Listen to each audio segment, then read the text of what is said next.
बाबर बादशाह अपने बेटे हुमायूं से कहता है, बेटा मंदिर पर बुरी नजर उठाने की बात तो दूर की है, मंदिर को तोड़ने की बात तो दूर की है, यहाँ गैर मुस्लिम को मजहबी आजादी है, तुम इनके मंदिर को मत तोड़ना वरना इनसे दोस्ताना ताल्लुक नहीं रहेगा।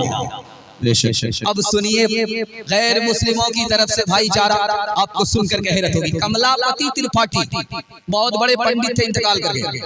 बाबरी मस्जिद की शहादत से पहले उन्होंने हाथ जोड़ करके गैर मुस्लिमों से कहा, अरे तुम इसको मुसलमान का घर समझते हो, ये अल्लाह का घर है, ईश्वर का घर है, इस पर फावड़ा अगर चलाओगे तो मेरे सर पर फावड़ा चलेगा।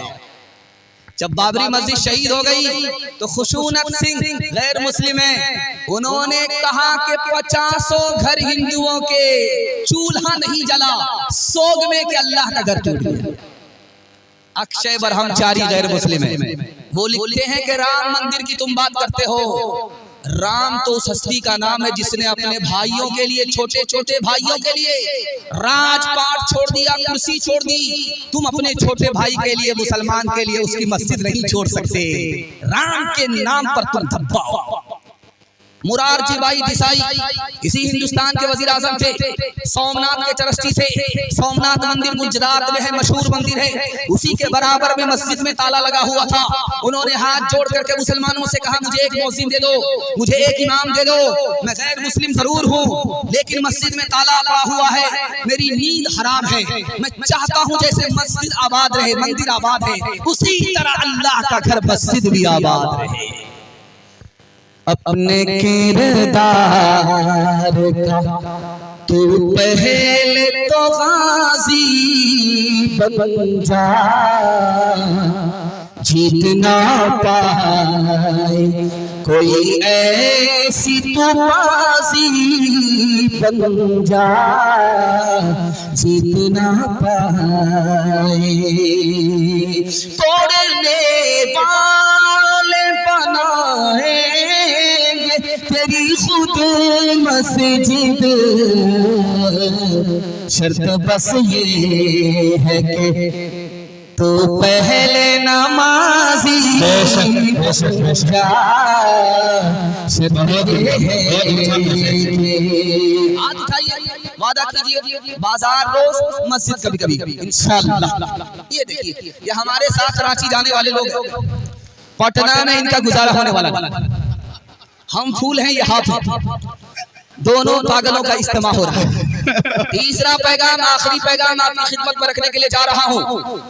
हमारा उरूज कब था, हमारा जवाल कैसे हुआ, आपको सुनकर हैरत होगी। टाइगरे हिंदुस्तान टीपू सुल्तान को याद रखिए और दुआ कीजिए कि उस शहीद आजम को अल्लाह हमारी तरफ से, पूरी मिल्लत की तरफ से जज़ाए खैर दे। सुनिएगा, आपको हैरत होगी। 1257 में मुसलमानों की सबसे बड़ी हुकूमत गई, उस हुकूमत का नाम था खिलाफत उस्मानी। जानते हैं कैसे गई हुकूमत? कैसे गई? बादशाह सुन्नी था, वजीर शिया था। शिया सुन्नी के झगड़े में मुसलमानों की सबसे बड़ी हुकूमत चली गई। 1257 में बगदाद से खिलाफत चली गई। 52 टुकड़ों में आजाद मुल्क नजर आ रहा है, ये खिलाफत का हिस्सा था। इतनी बड़ी हुकूमत चली गई। उंदुलुस में 1492 ईस्वी में उंदुलुस से मुसलमानों की हुकूमत गई। एक लाइन में जवाब दे रहा हूँ। बाप का नाम था अबू मोहसिन बादशाह था, बेटा का नाम था अबू अब्दुल्ला वजीर था। बाप बेटे के झगड़े में 800 साल मुसलमानों की हुकूमत चली गई। हिंदुस्तान कितना बड़ा था आप जानते हैं? कन्याकुमारी से लेकर के काबुल तक हिंदुस्तान था। किस दौर में? औरंगजेब बादशाह के दौर में।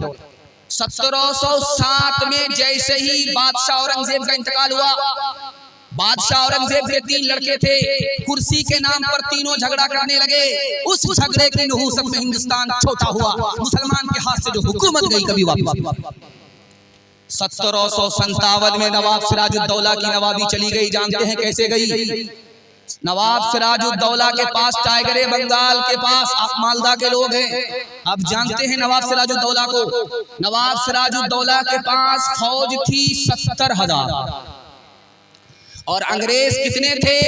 सिर्फ 7,000 अंग्रेज से 70,000 मुसलमान हार गया। जानते हैं क्यों? मीर जाफर की गद्दारी की वजह से। इस घर को आग लग गई, घर के चारों।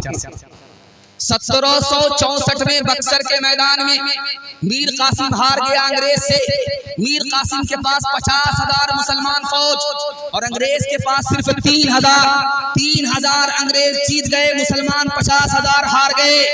नजफ खान की गद्दारी की वजह से इस घर को आग लग गई, घर के चारों। 1799 में टीपू सुल्तान शहीद हो गए। इतना बड़ा टाइगर जिसने 2 बार अंग्रेज को शिकस्त दिया, वो शहीद कैसे हो गया? मीर सादिक की गद्दारी की वजह से इस घर को आग लग गई, घर के चारों। मुसलमानों का उरूज दिखाने के लिए जा रहा हूं। आपने कुतुब मीनार देखा है दिल्ली में? जानते हैं उसकी बुलंदी कितनी है? 238 फीट है। कुतुब मीनार की बुलंदी 238 फीट है। ये बुलंदी किस लिए थी? ताकि आजान की सदा से पूरी दिल्ली गूंज जाए। जामे मस्जिद आप जाते हैं देखने के लिए, जानते हैं उस मस्जिद का नाम क्या था? कुव्वतुल इस्लाम। ये इस्लाम की ताकत की निशानी थी। जो जामे मस्जिद आप दिल्ली के नाम से जाकर के देखते हैं ये। और एक हौज था, उसका नाम हौज शमसी। वो हौज कितना बड़ा था? जो वजू के लिए, मुसलमानों के वजू के लिए बनाया गया था। मुसलमान नवाजी कितने थे दिखाने के लिए जा रहा हूं। 276 बीघा में हौज था। 276 बीघा में हौज था। 2 मील लंबा था, 1 मील चौड़ा था। इतना बड़ा हौज मुसलमानों के वजू के लिए बनाया गया था। इससे अंदाजा कीजिए नमाजी कितने ज्यादा थे।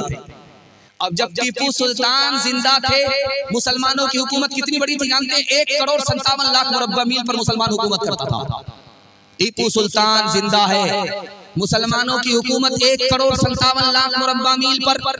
जैसे ही टीपू सुल्तान शहीद हुए 50 साल नहीं गुजरे, मुसलमानों की हुकूमत छोटी हो गई। 1,57,00,000 से घट करके 45 लाख पर आ गई। हाथ उठा करके वादा कीजिए हम इंशाअल्लाह अपनी औलाद में टीपू सुल्तान के जानशी को पैदा करेंगे। ये इनकलाबी दौर है, जबान से काम चलने वाला नहीं है। लात का भूत बात से नहीं मानेगा। हाथ उठाइए, इंशाअल्लाह ऐसे गाजी को पैदा करेंगे। इंशाअल्लाह ऐसे गाजी को पैदा करेंगे। शहीद मैदान तुझ पे लाखों है सलाम, तुझ पे लाखों रहमतें, ला इंतहा तुझ पे सलाम। हिंद के किस्मत में रुसवा का ही सामान था, वरना तो खुद अहद आज़ादी का एक उन्वान था। अपने हाथों खुद तुझे अहले वतन ने खो दिया, अपने हाथों खुद तुझे अहले वतन ने खो दिया, अपने हाथों खुद तुझे अहले वतन ने खो दिया। आह कैसा बागबान शामे चमन ने खो दिया। पैगाम खत्म हो गया।